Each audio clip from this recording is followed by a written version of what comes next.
Oke, selamat pagi semua anak-anakku. Senang sekali bertemu dengan anak-anak sekalian. Ini pertemuan pertama. Senang bertemu kalian pada kesempatan ini. Sebelum kita memulai pelajaran hari ini, mari kita berdoa.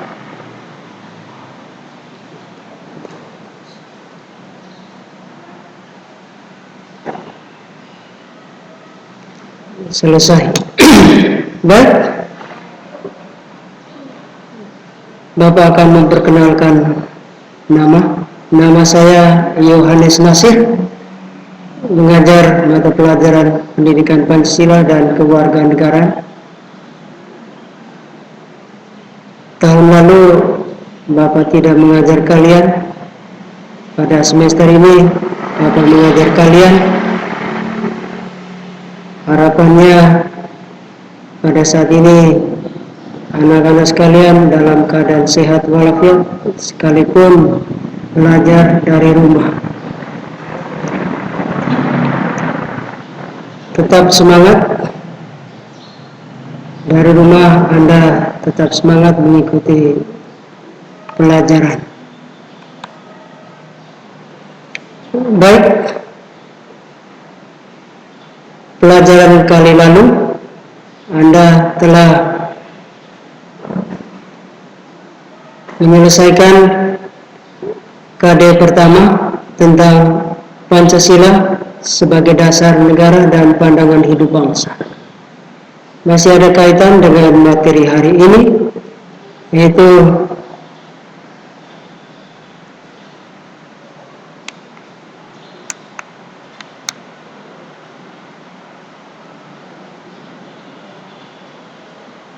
kita akan mempelajari materi hari ini tentang kedudukan dan fungsi Undang-Undang Dasar 1945 dalam sistem hukum nasional.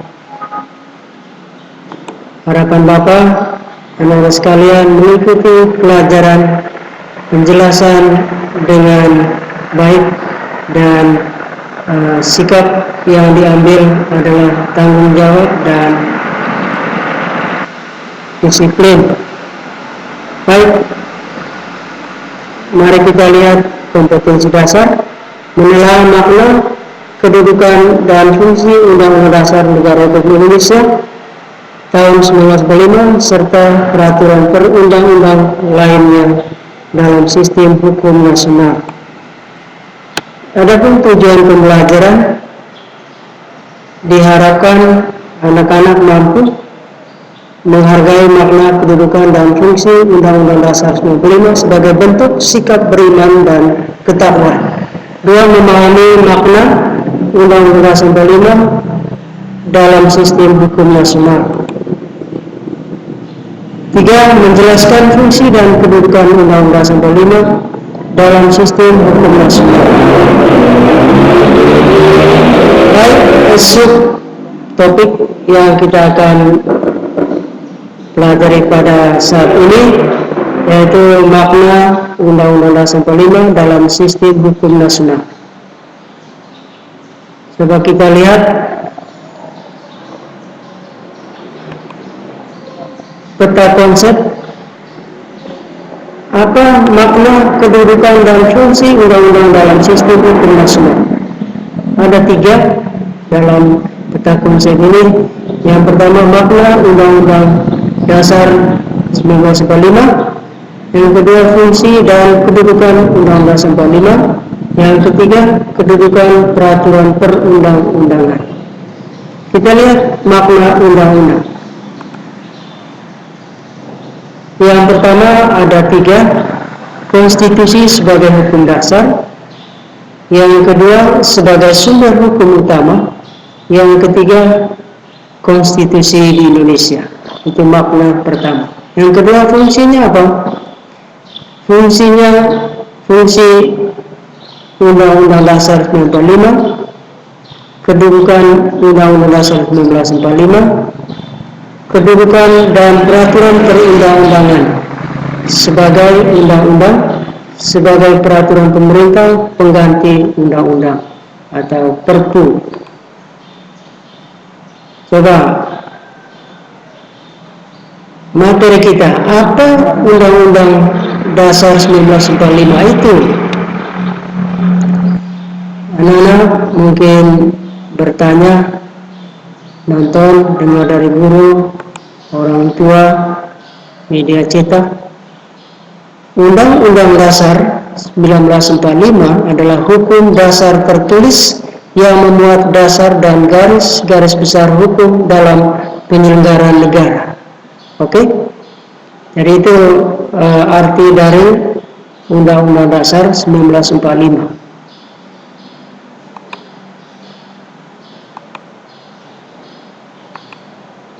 Mari kita lihat makna Undang-Undang Dasar 1945 dalam sistem hukum nasional. Ada 3. 1. Sebagai konstitusi atau hukum dasar. Yang kedua, UUD Negara Republik Indonesia tahun 1945 sebagai sumber hukum utama. Yang ketiga, konstitusi. Mari kita jelas satu-satu. Poin pertama, konstitusi sebagai hukum dasar. Anak-anak sekalian perlu mengetahui istilah konstitusi.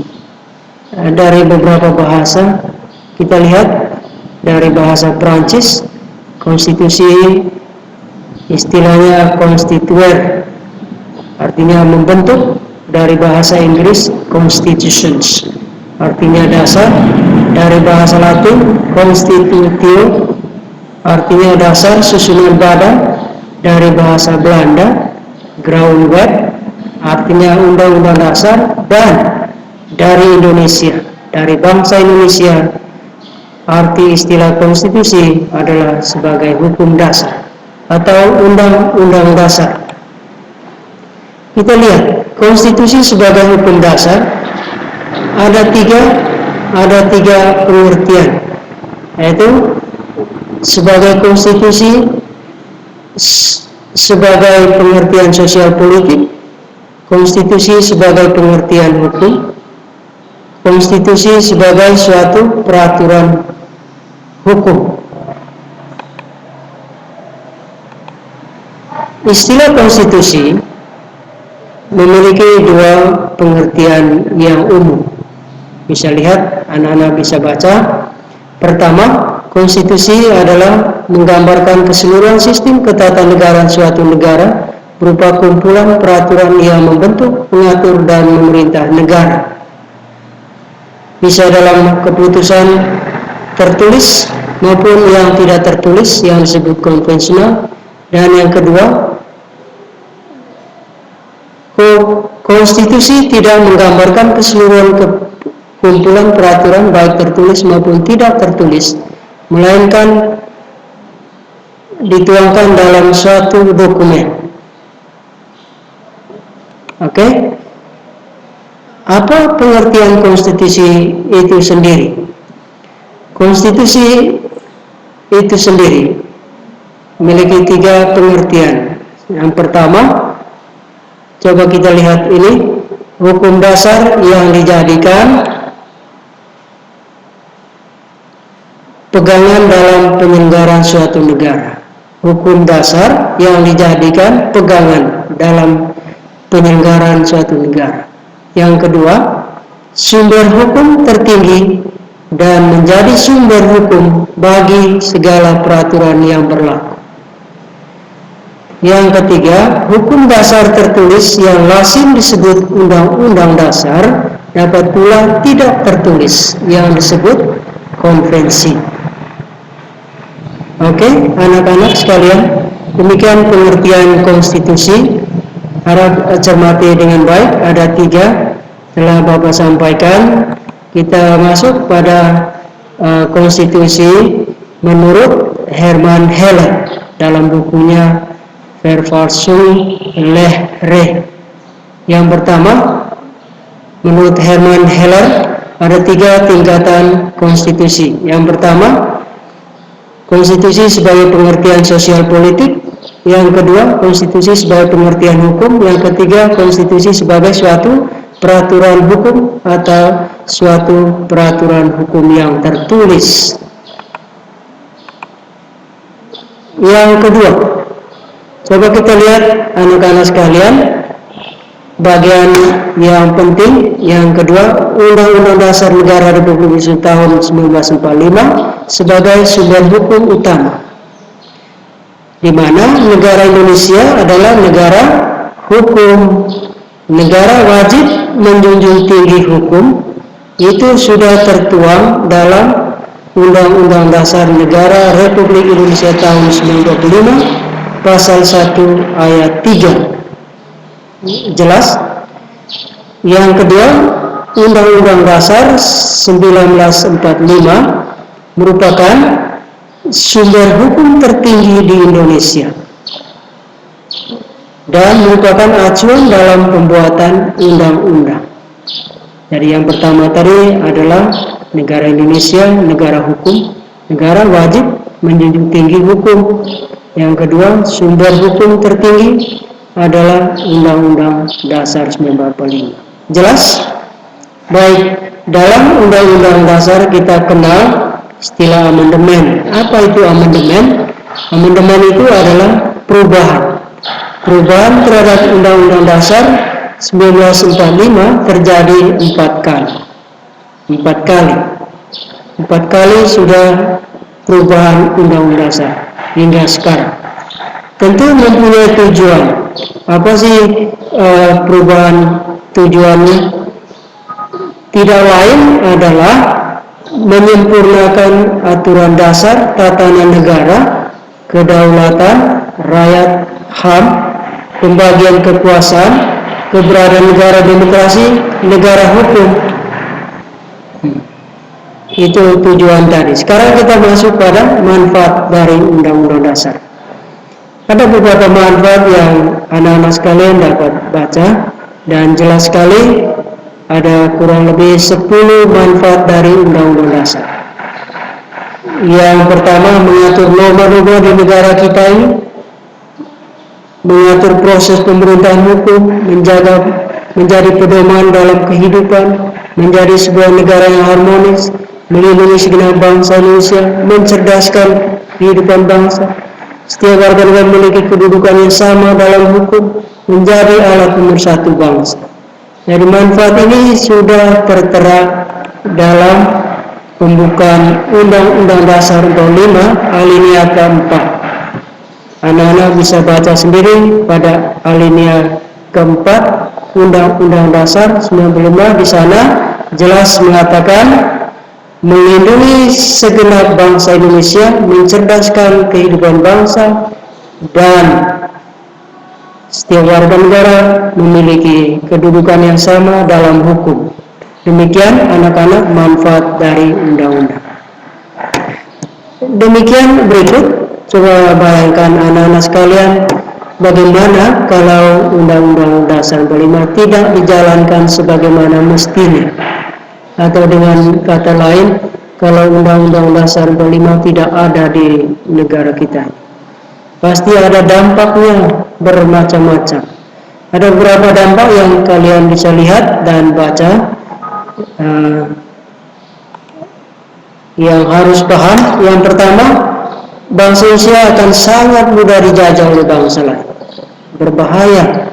Negara tidak akan memiliki arah dan tujuan yang jelas. Terjadi perpecahan dan kekecauan. Banyak terjadi penyimpangan kekuasaan. HAM tidak lagi dijunjung tinggi. Keamanan warga negara tidak lagi terjamin.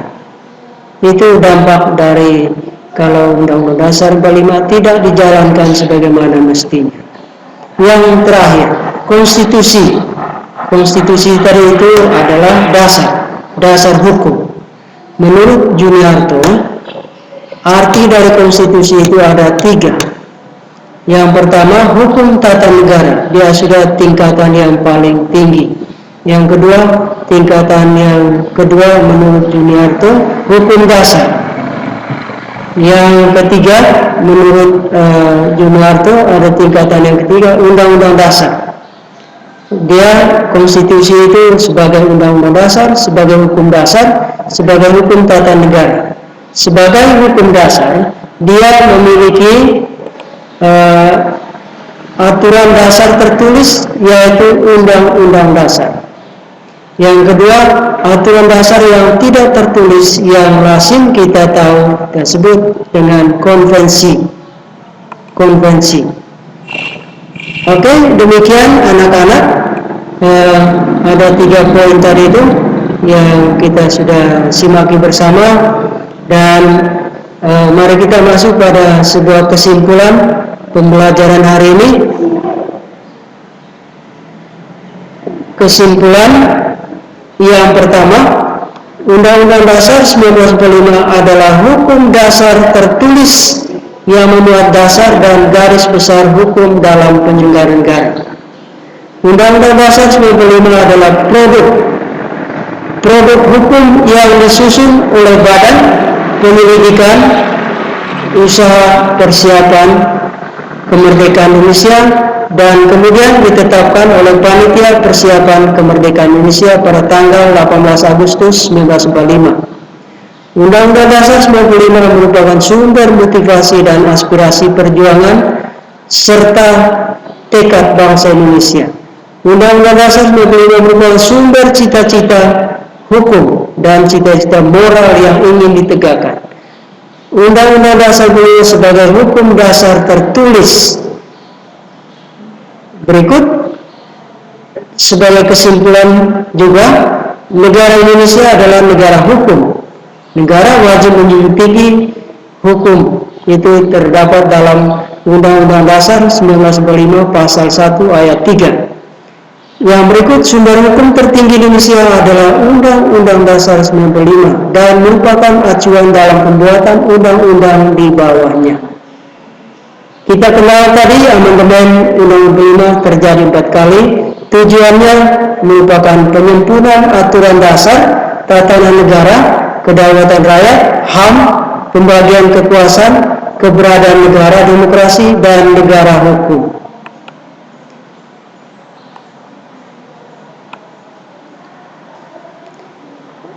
Dampak yang terjadi bila Undang-Undang Dasar 45 tidak dijalankan sebagaimana mestinya. Ada berapa tadi? Salah satunya negara tidak akan memiliki arah dan tujuan yang jelas. Ini penting. Terjadinya perpecahan dan kekacauan di mana-mana. Banyak terjadi penyimpangan kekuasaan, HAM tidak lagi dijunjung tinggi.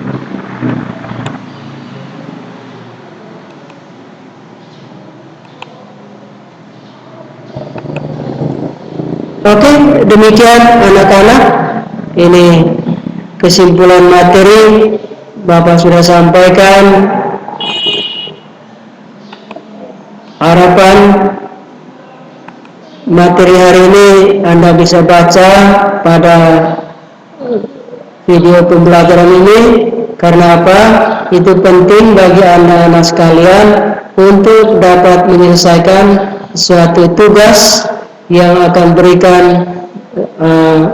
Bapak berikan dalam link nanti, dan Anda bisa baca tugasnya LKPD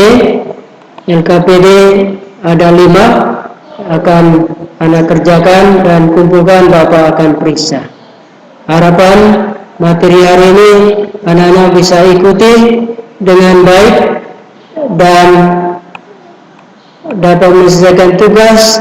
Dan ingat, penting Anda memahami materi Undang-Undang Dasar, kedudukan Undang-Undang Dasar 1945 dan fungsinya bagi kehidupan kita sangat besar.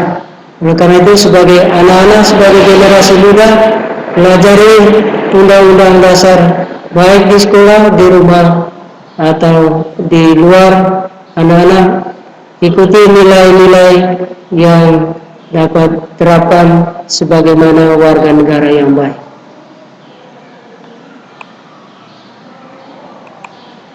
Oke, demikian kegiatan pembelajaran kita pada pagi hari ini. Harapan Bapak, anak-anak bisa belajar di rumah dengan semangat untuk mencari ilmu. Masa depan ada di tangan Anda sendiri. Selamat belajar, sampai jumpa di pertemuan berikutnya.